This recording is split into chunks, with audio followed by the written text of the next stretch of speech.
మా వదిన యమున.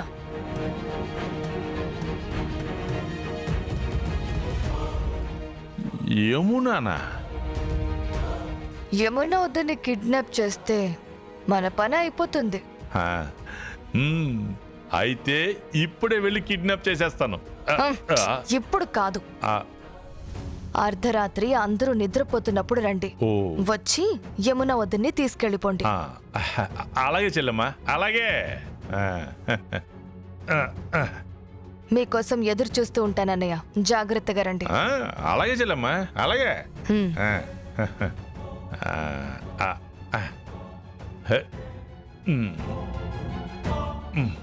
అయ్యా,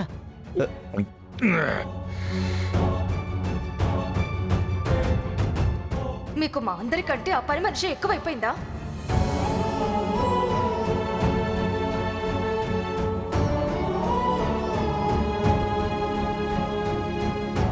తాతయ్య, ఏంటి తాతయ్య పడుకోకుండా ఏం చేస్తున్నావు ఇక్కడ? ఏం లేదురా. నాకు తెలిసి నువ్వు అత్తయ్య అన్న మాటల గురించి ఆలోచిస్తున్నావు కదా? అదేం లేదురా. అంబికకి పద్మాక్షికి నా ఆలోచన అర్థం కావడం లేదు. పుట్టిన ఊరి గురించి మర్చిపోతే పుట్టగతులుండవురా. ఈ మట్టిలోనే పుట్టాము, ఈ మట్టిలోనే పెరిగాం, ఈ మట్టిని నమ్ముకొనే ఆస్తులు సంపాదించుకున్నాం. నువ్వు పుట్టకముందు ఈ ఊరిని బాగు చేయడం కోసం మీ నాన్న పడిన తపన అంతా ఇంతా కాదురా. అలాంటి తపన మళ్ళీ లక్ష్మిలోనే కనిపించాయి.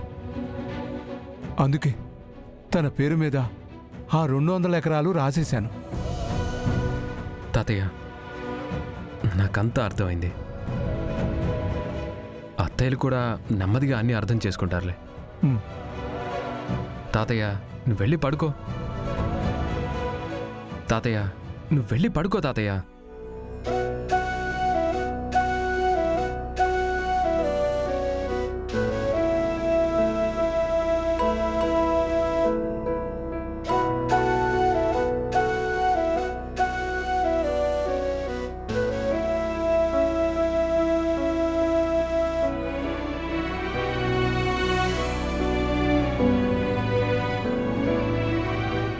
ఈ మట్టిని నమ్ముకునే ఆస్తులు సంపాదించుకున్నాం. నువ్వు పుట్టకముందు ఈ ఊరిని బాగు చేయడం కోసం మీ నాన్న పడిన తపన అంతా ఇంతా కాదురా. తాతయ్య కనకానికి ఆ పొలం రాస్తేనే కరెక్ట్ అని ఆ 200 ఎకరాలు రాశాడు. కానీ లక్ష్మి ఎక్కడున్నా తన నిజాయితీ వలన శత్రువులను మూట కట్టుకుంటుంది. అలానే ఇప్పుడు ఈ పొలం విషయంలో ఇంకెంతమంది శత్రువుల్ని తెచ్చుకుంటుందో. ఏదేమైనా సరే కనకానికి ఏమీ కాకుండా కాపాడుకోవాలి.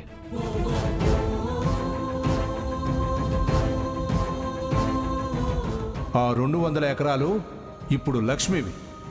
పెద్దయ్య నా మీద ఇంత బరువు బాధ్యతల్ని పెట్టారు. నేను ఎలాగైనా నాకు అప్పగించిన బాధ్యతలకి న్యాయం చేస్తాను. కానీ ఊరి జనం ఏం చేస్తారు? వాళ్ళు వేసిన ఉచ్చులో చిక్కుకుని పొలాల్ని అమ్మేస్తారేమో.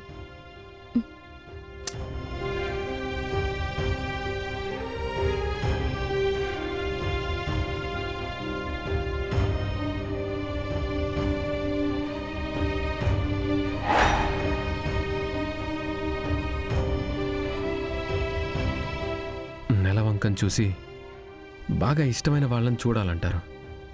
కానీ విహారీ గారు ఎదురుగా లేరు. నెలవంకను చూసి ఆయన్ని చూడటానికి. ఏదో ఒకరోజు నెలవంకని చూస్తూ తను తన ప్రేమని నాకు చెప్తూ ఉంటే వినాలి. నేను నా ప్రేమ చెప్పకపోయినా ఆయన్ని ఇలా అయినా చూసుకుని ఆనందపడుతుంటాను.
బిహారీ గారు, మీతోనే మాట్లాడదాం అనుకుంటున్నాను.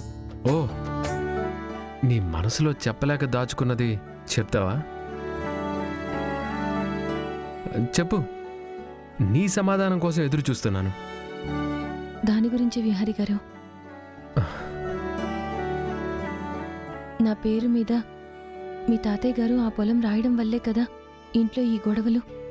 ఆ ఆస్తిని మీ పేరు మీద రాసిస్తాను.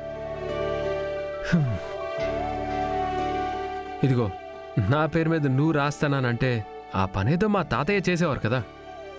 అది కాదు విహారీ గారు, ఇంత పెద్ద బాధ్యత నేను మోయలేను. పెద్దయ్య గారు మంచి ఉద్దేశంతో రాసినా ఇంట్లో మిగిలిన వాళ్ళు గొడవ చేస్తారు. ఇదిగో, అదంతా మా తాతయ్య చూసుకుంటారు, నువ్వేం టెన్షన్ పడకు. నా మాట వినండి విహారీ గారు. ఇంట్లో ఇంతమంది అయిన వాళ్ళని ఉంచుకుని పరాయిదాన్నైన నా పేరు మీద. నువ్వు పరాయిదానివి కాదు, నువ్వు నా భార్యవి, నాలో సగానివి. మా తాతయ్య ఏమనుకొని నీకు రాశారో అది నాకు తెలీదు, కానీ తను కరెక్ట్గానే రాశారు. నా పేరు మీదో నీ పేరు మీదో ఆస్తులున్నా అది వేరువేరు కాదు కనకం, అవి మనలాగా ఒక్కటే. దయచేసి అలా మాట్లాడకండి. నేను మీరు ఒకటి కాదు. మీకు నాకు తాళిబంధం తప్పించి ఇంకేమీ లేదు. మీలో సగం మీ భార్య సహస్రమ్మే.